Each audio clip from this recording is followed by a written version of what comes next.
നമസ്കാരം, എല്ലാവർക്കും ഇന്നത്തെ വീഡിയോയിലേക്ക് സ്വാഗതം. ലാസ്റ്റ് ഞാനൊരു വീഡിയോ ചെയ്തിട്ടുണ്ടായിരുന്നു. അതൊരു അനൗൺസ്മെൻ്റ് ആയിരുന്നു. 10th +1 +2 സ്റ്റുഡൻസിന് വേണ്ടിയിട്ടുള്ള ഒരു എഡ്യൂക്കേഷൻ പർപ്പസിനെ സംബന്ധിച്ചുള്ളൊരു ഹീലിംഗ് കൊടുക്കുന്നുണ്ട് എന്നൊരു അനൗൺസ്മെൻ്റ് ആയിരുന്നു. സത്യം പറഞ്ഞാൽ ആ അനൗൺസ്മെൻറ്റിന് ശേഷം എനിക്ക് ഏറ്റവും കൂടുതൽ വന്നിട്ടുള്ളത് 10th മാത്രമല്ല, അല്ലെങ്കിൽ +1 +2 മാത്രമല്ല, മറിച്ച് എല്ലാ കുട്ടികൾക്കും എക്സാംസ് ആണല്ലോ, സോ എല്ലാവരെയും പരിഗണിച്ചുകൂടെ എന്നുള്ള മെസ്സേജും കോൾസും ആണ് എനിക്ക് കൂടുതലായിട്ടും വന്നിട്ടുള്ളത്. അപ്പോഴും ഞാൻ പറഞ്ഞത് കുഴപ്പമില്ല, അത് ബോർഡ് എക്സാമിന് നമുക്ക് ഫോക്കസ് ചെയ്യുന്നല്ലേ നല്ലത് പറഞ്ഞാൽ മാറ്റി വെച്ചു. പക്ഷേ ഏറ്റവും കൂടുതൽ എൻക്വയറി ഇപ്പോൾ അതിന് വന്നുകൊണ്ടിരിക്കുകയാണ്. അതായത് എല്ലാ ക്ലാസ്സിലെ സ്റ്റുഡൻസിനും ആർക്ക് വേണമെങ്കിലും പങ്കെടുക്കാവുന്ന രീതിയിലേക്ക് ആക്കിക്കൂടെ എന്ന് ഒരുപാട് ഓപ്ഷൻസ് വന്നു.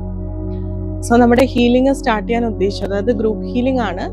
ആ ഗ്രൂപ്പ് ഹീലിംഗ് സ്റ്റാർട്ട് ചെയ്യാൻ ഉദ്ദേശിച്ചിട്ടുള്ളത് February 22nd സോ ചെറിയൊരു വ്യത്യാസം വരുത്താമെന്ന് വിചാരിച്ചു.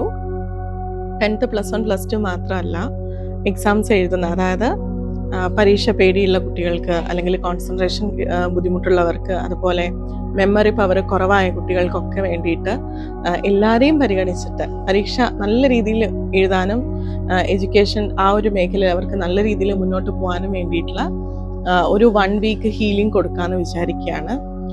സോ ഏത് ക്ലാസ്സിൽ പഠിക്കുന്നതാണെങ്കിലും കുഴപ്പമില്ല, നിങ്ങൾക്ക് കോൺടാക്റ്റ് ചെയ്യാം. നമുക്ക് ആ ഗ്രൂപ്പ് ഹീലിങ്ങിൽ പങ്കെടുക്കാനും പറ്റും. അതുപോലെ പെൺകുട്ടികളാണെങ്കിലും ആൺകുട്ടികളാണെങ്കിലും കുഴപ്പമില്ല. കുറേ പേർക്ക് ആ ഒരു സംശയം ഇങ്ങനെ കണ്ടിന്യൂസ് ആയിട്ട് വന്നുകൊണ്ടേ ഇരിക്കുന്നുണ്ടായിരുന്നു. അതായത് പീരീഡ്സ് ആകുന്ന പെൺകുട്ടികളൊക്കെ ആണെങ്കിൽ ആ സമയത്ത് എടുക്കാൻ പറ്റുമോ, നോൺ കഴിക്കാൻ പറ്റുമോ എന്നൊക്കെ കുറേ പേര് ചോദിച്ചിട്ടുണ്ട്. അതിനൊന്നും കുഴപ്പമില്ല. ഈവൻ കുട്ടികൾ ഉറങ്ങുന്ന സമയത്താണെങ്കിൽ പോലും പ്രശ്നമില്ല. അതായത് ഞാൻ ഒരു ടൈം വെച്ചിട്ടുണ്ട്, ആ പർട്ടിക്കുലർ ടൈമിന് തന്നെ ഹീലിംഗ് അറ്റൻഡ് ചെയ്യണം. ഞാൻ ഉദ്ദേശിക്കുന്നത് February 22nd തൊട്ടിട്ട് 28th വരെയാണ്. 7 ദിവസം നീണ്ടു നിൽക്കുന്ന ഹീലിംഗ് ആണ് ഉദ്ദേശിക്കുന്നത്. ആ ഹീലിംഗിൽ തന്നെ രാത്രി 11 മണി തൊട്ടിട്ട് 11:30 വരെയാണ് ഇന്ത്യൻ ടൈം. അപ്പം ആ സമയത്ത് കുട്ടികൾ ഒന്ന് കിടന്നുകൊണ്ടാണ് നമ്മുടെ ഹീലിംഗ് സ്വീകരിക്കേണ്ടത്. ഇവർ അറിഞ്ഞുകൊണ്ടോ അറിയാതെയാണെങ്കിലും കുഴപ്പമില്ല, ഹീലിംഗ് അവിടെ വർക്കായിക്കോളും.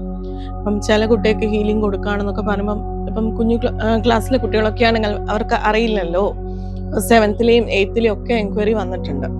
അപ്പം അറിയില്ലെങ്കിൽ കൂടി പ്രശ്നമില്ല, അവരെ ആ സമയത്ത് കിടത്തിയാൽ മതി. നമ്മൾ അവിടുന്ന് ഡയറക്റ്റ് ഹീലിംഗ് ആണ് കൊടുക്കുന്നത്. വോയിസോ കാര്യമോ ഒന്നുമില്ല, ഡയറക്റ്റ് അവരവിടെ കിടന്നുകൊണ്ട് ആ എനർജി റിസീവ് ചെയ്യാണ് ചെയ്യേണ്ടത്. കൂടുതൽ വിവരങ്ങൾ അറിയുന്നതിന് വേണ്ടിയിട്ട് ഡിസ്ക്രിപ്ഷനിൽ ഞാനൊരു നമ്പർ കൊടുത്തിട്ടുണ്ട്.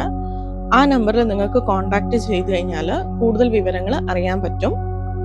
ഈ ഹീലിങ്ങിന് ചെറിയൊരു എനർജി എക്സ്ചേഞ്ച്, ഒരു ഫീ ഞാൻ വാങ്ങിക്കുന്നുണ്ട്. 2222 2222 ആണ് നമ്മുടെ പേയ്മെൻറ്റ് വരുന്നത്. 7 ദിവസത്തേക്കും കൂടിയിട്ടുള്ള പേയ്മെൻ്റ് ആണ്. സോ താല്പര്യമുള്ളവർ എത്രയും വേഗം കോൺടാക്റ്റ് ചെയ്യുക. അതുപോലെ തന്നെ വേറെ കുറച്ച് ആൾക്കാർ ഈ ഒരു ഹീലിങ്ങിൻ്റെ കൂടെ ഞങ്ങളുടെ പേഴ്സണൽ ഹീലിംഗ് കൂടെ ചെയ്തരും എന്ന് ചോദിക്കുന്നത്. എല്ലാം കൂടെ ക്ലബ് ചെയ്താൽ ശരിയാവില്ല, കാരണം നമ്മൾ കുട്ടികൾക്ക് വേണ്ടിയിട്ട് കൊടുക്കുന്ന ഹീലിംഗ് ആണ്. അത് ഈ വീഡിയോസ് കാണുന്ന നിങ്ങൾ മനസ്സിലാക്കുമെന്ന് വിചാരിക്കുന്നു. കാരണം ഞാനാണ് ഹീലിംഗ് ചെയ്യുന്നത്. അപ്പം ഒരുപാട് കുട്ടികൾക്ക് വേണ്ടിയിട്ട് അത് നമ്മൾ സോർട്ട് ചെയ്ത്, അവരുടെ പേര്, അവരുടെ ക്ലാസ്, പ്രായം എല്ലാം സോർട്ട് ചെയ്ത് അതിലേക്കൊക്കെ നമ്മൾ എനർജി ഒക്കെ കൊടുത്തിട്ടാണ് നമ്മൾ റേക്കി ചെയ്യുന്നത്. അപ്പം ഓരോ ഹീലിംഗ് ചെയ്യുന്നതിനും ഡിഫറെൻ്റ് ആയിട്ടുള്ള മെത്തേഡ്സ് ആണ് യൂസ് ചെയ്യുക. അപ്പം അതിൻ്റെ കൂടെ മറ്റ് പേഴ്സണൽ സെഷൻസ്, ഇപ്പം ചില ആൾ പറയുന്നുണ്ട് ആങ്സൈറ്റി ഇഷ്യൂസ്, അല്ലെങ്കിൽ റിലേഷൻഷിപ്പ് ഇഷ്യൂസ്, ഡ്രിങ്കിങ് ഹാബിറ്റ് ഉണ്ട്, അതും കൂടെ ഇതിൻ്റെ കൂടെ ചെയ്തരോന്ന് ചോദിച്ച ആളുകളുണ്ട്. നമുക്ക് അങ്ങനെ ചെയ്തു കൊടുക്കാൻ പറ്റില്ല, കാരണം ഓരോ ഹീലിംഗ് ചെയ്യുന്നതിലും ചെറിയ ചെറിയ വ്യത്യാസങ്ങളുണ്ട്. അപ്പം ഇത് എഡ്യൂക്കേഷൻ പർപ്പസിന് വേണ്ടിയിട്ടാണ്. സോ ആ രീതിയിൽ നിങ്ങൾക്ക് ആവശ്യമുണ്ടെങ്കിൽ, ഹീലിംഗ് ആവശ്യമുണ്ടെങ്കിൽ തീർച്ചയായിട്ടും ഈ ഒരു ഗ്രൂപ്പ് ഹീലിംഗിൽ നിങ്ങൾക്ക് പങ്കെടുക്കാൻ പറ്റും. നിങ്ങൾ ഏത് ക്ലാസ്സിലാണെങ്കിലും പ്രശ്നമില്ല. എഡ്യൂക്കേഷൻ പർപ്പസിന് വേണ്ടിയിട്ടാണെങ്കിൽ നിങ്ങൾക്ക് ഈ ഒരു ഗ്രൂപ്പ് ഹീലിംഗിൽ തീർച്ചയായിട്ടും പങ്കെടുക്കാം. സോ താല്പര്യമുള്ളവർ എത്രയും വേഗം കോൺടാക്റ്റ് ചെയ്യുക. Thank you.